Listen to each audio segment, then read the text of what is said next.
De l'AVC, aujourd'hui en Belgique, l'accident vasculaire cérébral touche pas moins de 30 000 personnes par an.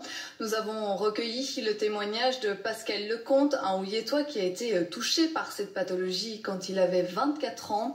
Après une rééducation très longue et difficile, il se consacre actuellement à la sensibilisation et à la formation autour de l'AVC. La rencontre est signée Isabelle Marcia et François Mercier. Pascal Lecomte a 52 ans. Il avait 24 ans quand il a été frappé par un AVC lors d'un jogging dans les bois.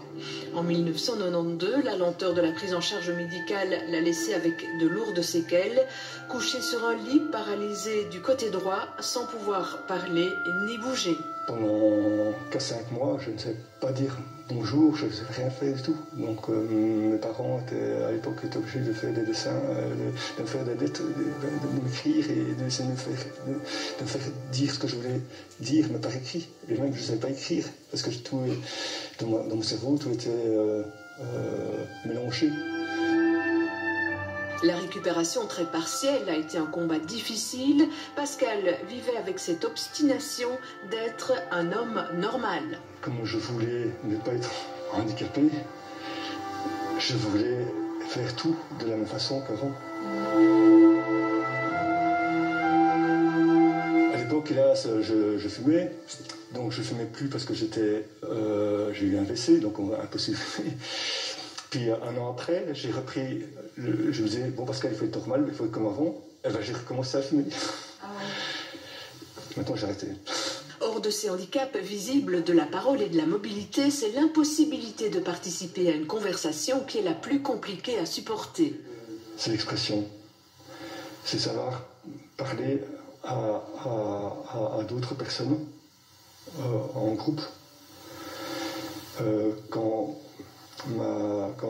il y a un dîner ici par exemple, je suis absent, j'écoute, de temps en temps je me déconnecte de la conversation. Pourquoi est-ce que je ne parle pas? Parce que j'ai des difficultés. Ici on est à 2, ça va, mais à 3, 4, ce serait vraiment difficile pour moi de dire les mots que je veux dire. Il y a près d'un an, Pascal a créé une association pour promouvoir la connaissance de l'AVC. Stroke and Go, le nom anglais de l'AVC, va donc contribuer à l'amélioration du quotidien des personnes touchées, à informer la population et soutenir la pratique du sport comme moyen de récupération. Pour Pascal, la récupération a été lente. L'évolution, c'est une droite qui monte, et puis tout après, depuis 10 ans, elle commence un peu à fléchir. J'ai l'impression que ça allait beaucoup mieux il y a 10 ans, puis que ça va moins bien. En Belgique, près de 30 000 personnes sont touchées chaque année par un AVC. La moitié en meurt et 80% des survivants sont invalides, à vie. Cela concerne quand même pas loin de 30 000 personnes chaque année en Belgique, donc ce n'est pas une petite chose. Par ailleurs, cela peut laisser des séquelles importantes si on n'agit pas vite. Et ces séquelles sont alors aujourd'hui quantifiées comme la première cause d'invalidité chez les moins de 65 ans. La journée internationale sera l'occasion de rappeler les signes indicateurs de l'apparition de l'AVC, mais aussi de parler de prévention à travers une bonne hygiène de vie, l'arrêt du tabac, le contrôle du poids et du cholestérol et la pratique du sport.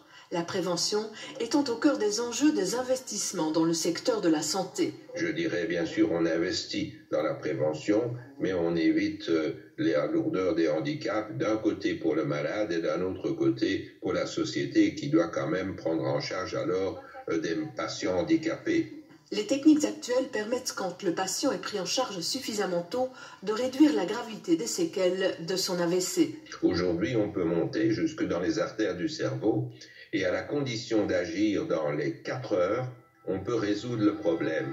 Aujourd'hui, certains hôpitaux sont même équipés d'unités spécialisées, les Stroke Centers, qui garantissent une prise en charge optimale des patients victimes d'un AVC.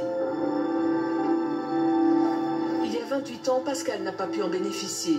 Aujourd'hui, il consacre donc son temps à la sensibilisation et continue à pratiquer son sport favori, le golf, avec une habileté remarquable.